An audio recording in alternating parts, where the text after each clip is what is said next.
सभी पत्रकार बंधुओं को नमस्कार। लोकतंत्र को कुचलने, विधायकों की खरीद फरोख्त करने, सरकारों को गिराने और तोड़ने की सबसे माहिर पार्टी भारतीय जनता पार्टी ने दिल्ली के चुनाव में अपनी हार मान ली है। और इसी के कारण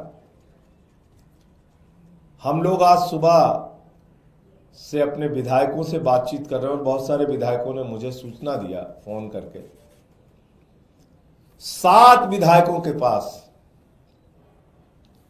15-15 करोड़ रुपए लेकर पार्टी छोड़ने का, पार्टी तोड़ने का, भारतीय जनता पार्टी में शामिल होने का ऑफर अब तक आ चुका है।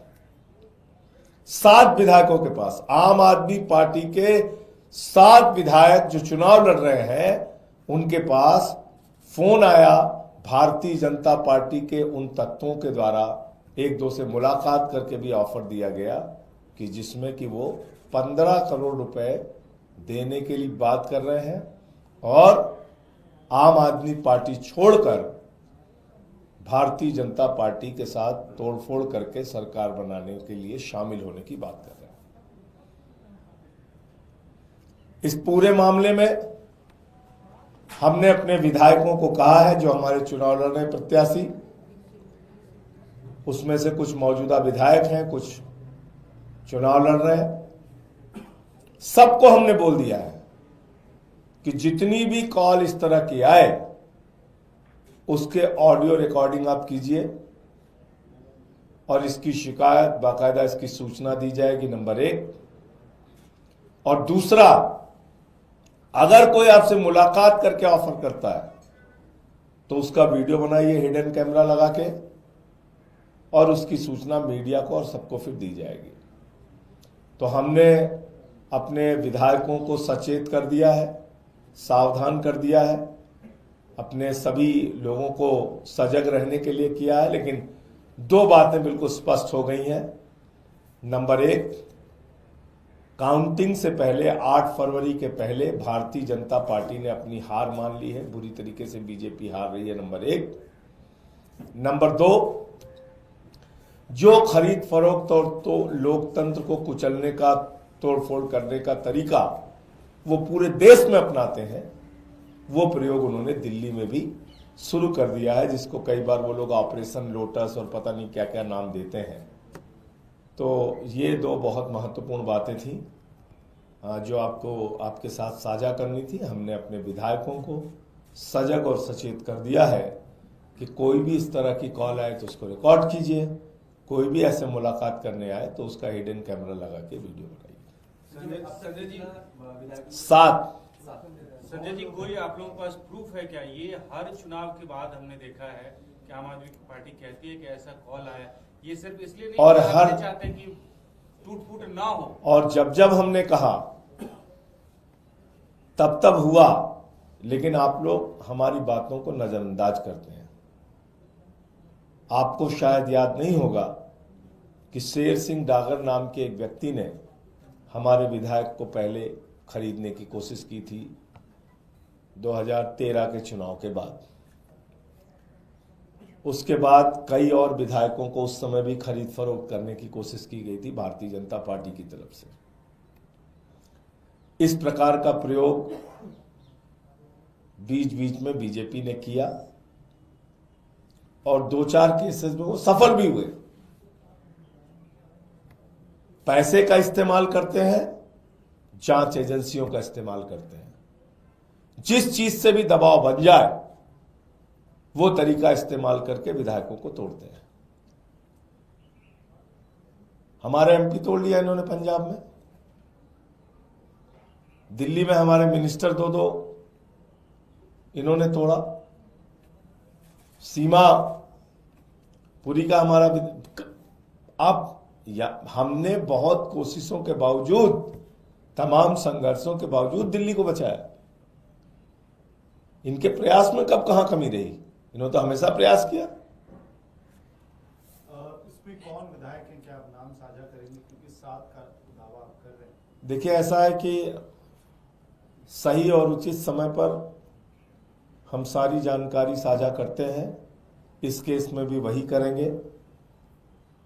हमारी निगाह बनी हुई है सारी परिस्थितियों पे, और हिडन कैमरा लगाने के लिए, रिकॉर्डिंग करने के लिए, ऑडियो रिकॉर्डिंग करने के लिए, जो कॉल आती है उसकी रिकॉर्डिंग करने के लिए हमने साफ तौर पे अपने विधायकों को निर्देशित कर दिया है। सर जी, ये 7 लोग हैं, वो कैंडिडेट्स है या सिटिंग एमएलए है जिनके पास फोन आया है? इसमें अभी तक ज्यादातर सीटिंग एमएलएज हैं। और कौन किसकी तरफ से आ रहे हैं, कुछ बता सकते हो उसके बारे में? मतलब किसके बारे में आ रहा है, मैं नहीं समझा। भारतीय जनता पार्टी की तरफ से आ रहा है, और भारतीय किसके, जनता पार्टी में किसकी तरफ से आ रहे हैं? वो समय पे खुलासा करेंगे उसका। भारतीय जनता पार्टी की तरफ से आ रहा है। सर, इसके अलावा एक सवाल है। रामगोपाल यादव जी ने ये कहा कि इंडिया गठबंधन को अगर कोई हरा रहा है तो कांग्रेस हरा रहा है, और केजरीवाल जी के लिए जिस तरह की भाषा मोदी जी भी इस्तेमाल नहीं करते हैं, वैसी भाषा तो राहुल गांधी इस्तेमाल करते हैं। तो ये तो सर्वविदित सत्य है, कोई छिपा तो है नहीं। आपने देखा इस चुनाव में किस प्रकार से कांग्रेस ने कैसी कैसी भाषा का इस्तेमाल केजरीवाल जी के खिलाफ, आम आदमी पार्टी के खिलाफ, हमारे नेताओं के खिलाफ किया। ये तो कोई छिपी हुई बात अब है नहीं। तो इसमें रामगोपाल जी ने कुछ भी गलत नहीं कहा है, जो कहा है बिल्कुल सच कहा है उन्होंने। सर, अखिलेश यादव ने कहा कि चुनाव आयोग मर गया है, उसे सफेद कपड़ा भेंट करना होगा। देखिए, मैं अखिलेश यादव जी की बात से इसलिए सहमत हूं कि जिस नई दिल्ली विधानसभा के क्षेत्र में सुप्रीम कोर्ट है, चुनाव आयोग है, और हमारे लोकतंत्र का सबसे बड़ा मंदिर संसद है, और आप सब लोग उसके गवाह हैं, कोई तीसरे गवाह की भी जरूरत आपको नहीं है। संसद से 100 मीटर की दूरी पे हमारे कार्यकर्ताओं को मारा पीटा गया। एक झुग्गी में वहां महिलाओं के साथ अभद्रता की गई। संसद से 2-4 किलोमीटर के दायरे में चुनाव आयोग के नाक के नीचे पैसे बांटे गए, दारू बांटे गए, साड़ियां बांटी गई, जूते बांटे गए, लोटे बांटे गए। खुला खेल चला। स्याही लगाई गई 2-2 हजार रुपए देके। चुनाव को मजाक बना दिया गया। हर मोर्चे पे जा जाके हम लोगों ने लड़ाई लड़ी। चुनाव आयोग से शिकायत किया, अनुरोध किया बार बार, कुछ कीजिए, कुछ कार्रवाई कीजिए। एक छोटे से भी अधिकारी के खिलाफ इन्होंने कार्रवाई नहीं की। ये क्या दिखाता है? अंतिम दिन जिस तरीके से जीके में बैरिकेड लगाया गया, जिस तरीके से जंगपुरा में नोट बांटी गई, जिस तरीके से मेरे सामने नॉर्थ एवेन्यू में राष्ट्रपति भवन के पास मेरे सामने एन ब्लॉक में पैसे दे दे के उंगली में स्याही लगाई गई। फिर जब मैं वहां पहुंचा तो वो लोग भागे।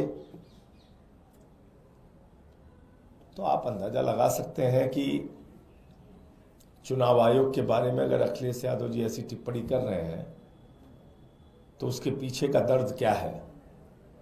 मिल्कीपुर में बीजेपी का नेता खुलेआम आके कह रहा है कैमरे पे, 6 वोट डाल के आया हूं। सुना नहीं सुना आपने? 2 केंद्रीय मंत्रियों के घर में, यही दिल्ली के अंदर 33 वोट, 26 वोट, 27 वोट सांसदों के घर में बीजेपी के, जिनके घरों में लोकसभा में 2 वोट 4 वोट हुआ करते थे, अचानक विधानसभा में 33 वोट, 35 वोट। कुछ बोला चुनाव आयोग ने? कोई कार्रवाई की आपने देखा कहीं? अब बताइए।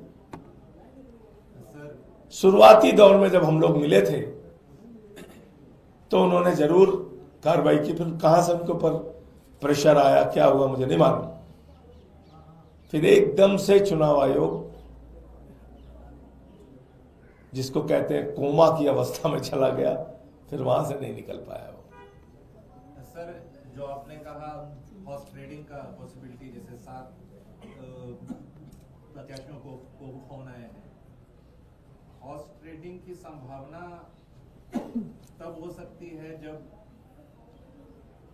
उनको अनुमान है या आपका अनुमान है कि दोनों पार्टी को लगभग सेम टाइप के सीट आ रहे हैं, तो व्हाट डू यू सी? हमारा अनुमान है, मैं बार बार कह रहा हूं, फिर दोहरा दे रहा हूं, प्रचंड बहुमत के साथ आम आदमी पार्टी की सरकार बनेगी। और कृपा करके आप लोग ये मसाज सेंटर चलाने वाली और स्पा चलाने वाली कंपनियों के एग्जिट पोल पे ध्यान ना दें, कृपा करके। स्पा चलाने वाली, मसाज सेंटर चलाने वाली कंपनियां, सैलून चलाने वाली कंपनियां एग्जिट पोल कर रही हैं।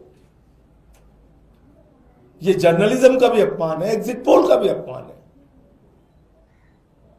और